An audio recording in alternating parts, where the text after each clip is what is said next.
dwelling in the dark rooms. Well done to our next guest here. One music writer says there's no label that can be pinned on this South African singer, songwriter who makes frighteningly personal music, while another described our next guest as one of the brightest new stars in the African musical sky, a wonderful singer and songwriter destined for a very big future.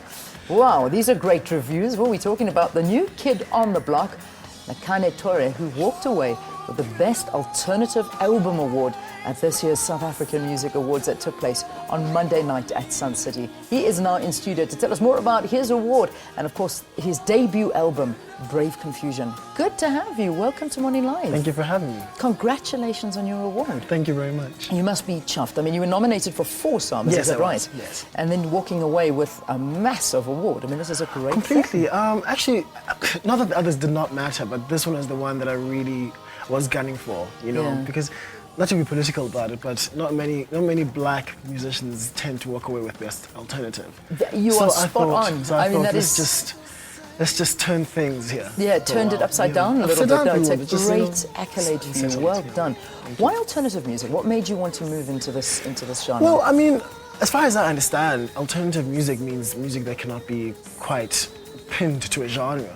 So it's not necessarily a certain sound, you know. So I think it's just musicians who are willing to push boundaries. So if I'm being awarded for pushing boundaries, then I'm really happy about that. Good. Well, well done to you.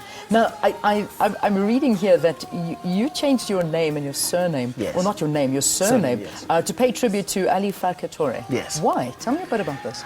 A couple of years ago, I was studying at Wits University. I was studying literature, and I was reading some reviews online on an album, his last album actually, that was released after he had passed away, called Savannah.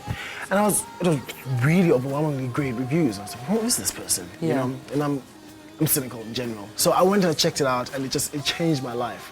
And I actually wrote that song that was on the video that I was playing now, called In the Dark Room, because I was so influenced by his guitar playing. Wow. So I sent it to a friend of mine who was like, they should call you Nakhane Toure.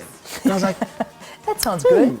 There's a nice ring to it, you know. And you did it. You I just did it. changed I never looked back afterwards. Yeah. That's amazing. Well, I suppose getting inspiration from big stars out there as well. Completely. A lot of music writers and lovers have always struggled to identify your music and to identify a category that it belongs in. So do you think now by winning this award, now you're going to be considered an alternative music artist? Do you think that best describes your music? For now, I suppose it does. But I think a musician or any kind of artist should never be comfortable to the point where people know exactly what's going to come out of them, you know? So there should always be some element of, I don't want to say mystique, because mystique seems woeful, but some surprise, you know? People should look forward to what they're going to hear because they don't know what exactly they're going to be given, you know? Yeah. Your next album should never be the same as the last one. My favorite bands like Radiohead, you never know what's going to come out. It could be awful, you know, but at least they push themselves. Pushing themselves Exactly. a little bit. I mean, this is your debut album. Yeah. And there's, you know, to make such a hit album on the first attempt is a massive thing. Because there's always that pressure that you have to get better and better and better. Completely. But did you know while you were making it that this is going to rock the industry, which it is doing? I didn't spend too much time thinking about it because I think my producer and I, Matthew Fink, were cocooned in our studio, away from the world. And I'd never really gone out to parties to know what exactly was hot right now. So we just spent a month in studio recording it. And then when it did come out, actually about 6 months later, wow. First of all, we had forgotten how it actually sounded in a way. Also, secondly, because we didn't think anyone would care, because some people have said it's a bit weird. Yeah. So, to be honest with you, we were just making it for ourselves. You were just making it for yourselves. So the fact that people are liking it is a bonus. I wish all musicians could do that. Make music for yourselves. Yeah, because people can smell it when you're trying to make music. Absolutely. You know, for other people, because it's not real. There's a stunning review here written in front of me that says, One journalist said that you've made an album to make the rest of South African singer-songwriters shiver in their boots. You've got to love that, though. That is such a nice compliment. Scary. I remember reading reviews like that about my favorite bands. I actually remember a couple of years ago when the White Stripes released the second album, and someone wrote a similar review, and I thought, wow. Yeah. How do you write something like that? Or at least how do you read something like that as a musician, you know? You also have to take it with a pinch of salt, because the same reviewer could write something negative the next year. Amazing. You know? But I think you're also standing up for a lot in society, and you are proud of who you are, where you come from. And I'm reading a nice article that was published about you in the Sunday World, and the reason behind your title, Brave Confusion, it's this religion homosexuality issue that you have.